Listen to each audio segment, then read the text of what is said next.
Bonjour à tous, je vous retrouve aujourd'hui sur le thème de la clarification d'objectifs sur vivre conscient. Alors, pour clarifier un objectif, il faut déjà comprendre dans quel intérêt ça va nous servir. Quel est le but? Quel est le but? Clarifier un objectif, oui, réfléchir pendant 10 ans, non. Mais par contre, se poser les bonnes questions, ça peut être nécessaire pour enclencher finalement cette motivation qui va être un petit peu notre moteur, sinon grandement notre moteur pour atteindre un but que l'on souhaite atteindre. Alors, avant de se lancer dans de la méthodologie pure, ce qui va venir juste ensuite, je vous propose de faire un petit exercice qui va vous permettre de vous sensibiliser au pouvoir de notre esprit et de l'intérêt de cette technique de clarification d'objectifs, à savoir que la première nourriture que nous donnons à notre cerveau, c'est quand même la pensée, la visualisation que nous avons, celle que nous projetons, celle que nous espérons en fait, quand nous avons une idée en tête, un objectif, plus nous allons nous mettre en condition de réussir cet objectif et plus il va être facile et évident de réaliser cet objectif. Tout simplement parce que nous avons tendance à dire que la pensée conditionne notre état d'être. Descartes disait « je pense donc je suis » et effectivement tout ce que nous pensons, si nous pensons positivement, il va être plus facile de ressentir les choses positivement. Si nous pensons que nous sommes bons à rien, il est aussi plus facile de se mettre en situation d'échec. Donc ce petit exercice, c'est le suivant. Fermez les yeux un instant et imaginez que vous avez un citron dans la main. Vous pouvez sentir le citron, donc il est probablement bien jaune. Il est peut-être un petit peu légèrement souple dans votre main. Imaginez maintenant que vous prenez un couteau et que vous le coupez en deux. Vous pouvez le couper en deux, là, prenez le temps de bien le couper en deux. À présent, je vais vous inviter à sortir la langue, à tirer la langue et à mettre la moitié du citron au-dessus de votre langue. Là, vous pouvez presser maintenant. Pressez fort sur ce citron et faites couler le jus de citron sur votre langue. Une fois que c'est fait, vous pouvez rentrer la langue et avaler. Alors probablement que la plupart d'entre vous aura ressenti physiquement, alors que nous étions simplement en train d'imaginer que nous avions un citron dans la main, que la salive s'est activée à l'idée en fait de pouvoir tout simplement goûter un citron qui est acide et qui active les papilles, qui active la salivation. Eh bien c'est pareil pour tous les objectifs, pour toutes les visualisations que vous allez avoir. Plus elles vont être positives et plus vous allez conditionner votre esprit à vivre cette expérience positivement. Plus ce sera clair dans votre esprit et plus la réalisation sera accessible, presque évidente dans certains cas. Et au contraire, plus vous allez vous mettre en situation d'échouer, plus vous allez vivre ce sentiment de frustration dans votre esprit, et peu importe que cela concerne un objectif ou la projection d'une relation, et plus cela va être facilement vécu sous le joug de la contrariété. Alors, c'est parti, je vous propose tout de suite quelques petites questions pour vous mettre en chemin vers la réalisation de votre objectif.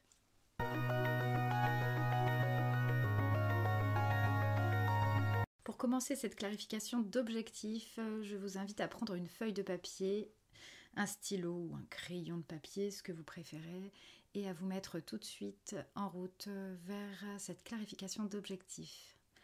La première des questions, bien évidemment, c'est: est-ce que vous savez ce que vous voulez? J'aimerais que vous vous posiez cette question: que voulez-vous? Est-ce que cela dépend de vous? Est-ce que c'est un objectif que vous pouvez réaliser par vous-même, ou est-ce qu'au contraire vous vous attendez par exemple à ce que votre partenaire de vie ou un ami ou votre patron change dans son comportement ou finalement vous reconnaisse ou vous donne une promotion. S'il dépend de quelqu'un d'autre, votre objectif ne sera pas bon, vous n'aurez qu'à le modifier pour que cela puisse dépendre de vous. En effet, quand un objectif dépend des autres, il est beaucoup plus difficile d'espérer un résultat parce que ce qui va dépendre de vous, c'est peut-être de le demander, d'en parler à la personne concernée pour qu'elle se mette en route justement et vous donner ce que vous souhaitez. Mais il va falloir préciser cet objectif qui est le vôtre. Donc il faut que ce soit un objectif qui dépende de vous. Il faut que ce soit un objectif qui soit posé affirmativement. Je veux, pas je ne veux pas. Pas je veux arrêter, pas je veux diminuer, je veux supprimer. Non, qu'est-ce que vous voulez si vous voulez supprimer? Qu'est-ce que vous voulez si vous voulez arrêter la cigarette? Qu'est-ce que vous voulez à la place? Je voudrais un objectif qui soit affirmatif, où il y a le je, où il y a le veut, et il n'y a pas de mot qui vient supprimer, qui vient rendre négatif cette affirmation. C'est un objectif qui dépend de vous, exclusivement de vous, ce que vous pouvez dire, ce que vous pouvez faire, ce que vous pouvez mettre en place. Qu'est-ce que cet objectif va vous apporter d'important? Est-ce que vous avez seulement conscience de la valeur qui se cache derrière? Je veux écrire un livre, ok. En quoi ça va vous aider? Qu'est-ce que cela va permettre? Ça va m'aider à transmettre.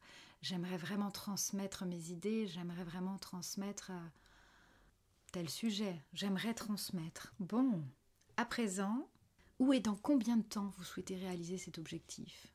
Dans combien de temps? Il faut que vous puissiez donner cette information à votre esprit pour qu'il puisse se mettre en projet.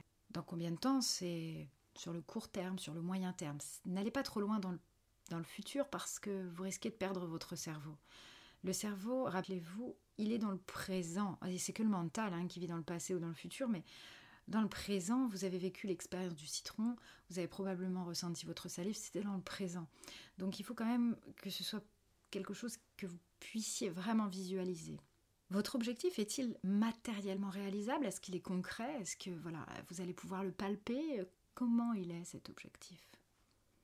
À quoi vous allez savoir que vous aurez atteint cet objectif? Est-ce que vous allez vous sentir différent? Est-ce que vous allez vivre les choses autrement? Est-ce que votre rythme de vie va changer? Est-ce que quelque chose bouge dans votre routine? Une des questions essentielles, c'est est-ce qu'il peut y avoir des inconvénients à atteindre votre objectif pour vous ou des inconvénients pour les autres? En d'autres termes, est-ce que c'est écologique? Alors cette question, elle est extrêmement importante parce qu'elle va vous permettre d'identifier pour quelles raisons votre objectif est bloqué jusqu'à présent, s'il était bloqué. Quels sont les avantages, sinon, de la situation présente qui peuvent justement disparaître quand vous aurez atteint votre objectif? Ces deux dernières questions vont vous aider à mettre de l'ordre, à abaisser vos limitations pour justement ouvrir le champ des possibles. S'il existe un inconvénient pour vous ou pour les autres pour atteindre cet objectif, souhaitez-vous le conserver? Enfin, de quoi avez-vous besoin pour atteindre votre objectif? En termes de ressources, est-ce que vous avez besoin de quelque chose de concret, de demander de l'aide? Est-ce que vous avez besoin de prendre confiance en vous, d'apprendre à communiquer? Ou peut-être de vous former? De quoi avez-vous besoin? Est-ce que c'est d'argent? Et dans ce cas, quel est votre objectif? Est-ce qu'il y a un objectif avant votre objectif? Si vous souhaitez écrire un livre, que vous avez besoin de vous former parce que vous souhaitez auto-éditer par exemple, peut-être que vous pouvez écrire ce livre, mais peut-être que vous avez besoin de vous former avant. Et c'est toujours intéressant de parcourir ces différents questionnements parce que ça nous permet de redéfinir vraiment, simplement, clairement, l'objectif de départ. Revisiter les priorités pour l'atteinte de cet objectif ultime. Voilà. Ce que je vous propose, c'est vraiment de refaire plusieurs fois peut-être cet exercice à tête reposée, de prendre le temps de réfléchir à ces questions et de le faire en toute conscience pour vous donner la chance de réussir, d'atteindre cet objectif. J'espère que cette méthode de clarification d'objectifs qui fait partie des outils de la programmation neurolinguistique vous aura aidé à y voir plus clair peut-être et à poser les choses. J'ai pris plaisir aujourd'hui à partager autour de ce thème et j'espère vous retrouver très prochainement sur Vivre Conscient pour vivre mieux.